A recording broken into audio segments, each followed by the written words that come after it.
Hi everyone, welcome back at Charlotte from at Charlotte's House. If you follow me on Instagram, then you know that my favorite snack is the baked Cheeto.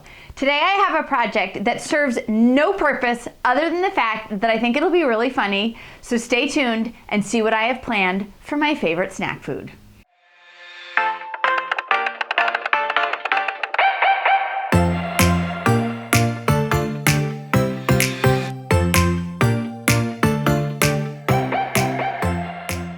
This may be the most ridiculous project that I have done to date, but I was curious, and it turns out you can do a Cheeto inlay tray. You need a few different things for this project. You need your favorite Cheetos product. I am doing the baked Cheetos. You need some sort of a tray. You're gonna need some clear spray lacquer, and you're gonna need some epoxy. I found this tray at the thrift store for $3, and it was the perfect size, but it wasn't the perfect color.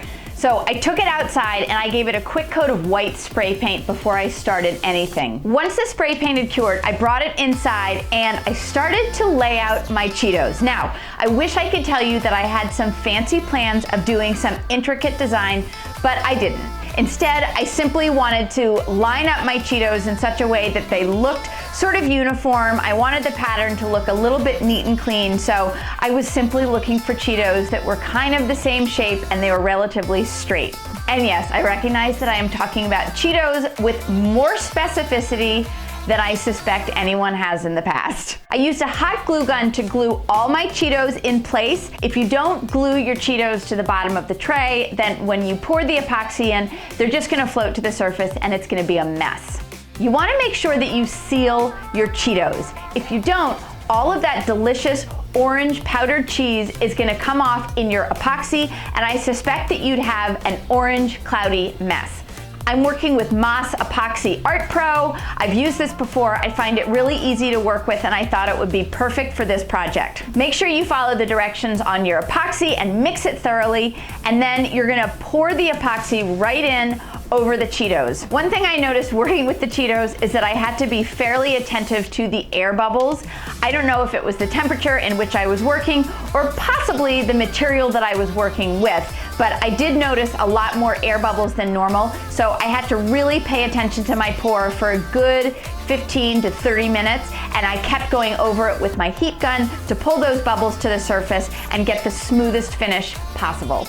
Once I was confident that the epoxy had finished curing and there were no more bubbles coming to the surface, I simply let it set up overnight, and I am thrilled with the results.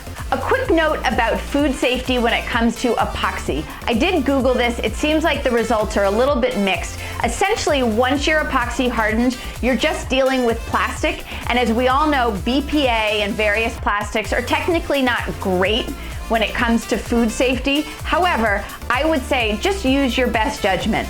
This may go down as the most ridiculous project that I have ever made, but I cannot tell you how much joy my Cheeto epoxy tray brings me.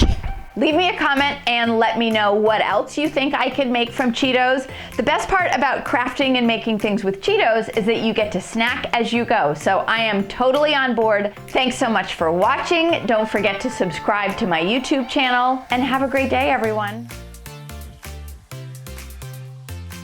Have a Cheetos day, everyone. I can't pull that off, no.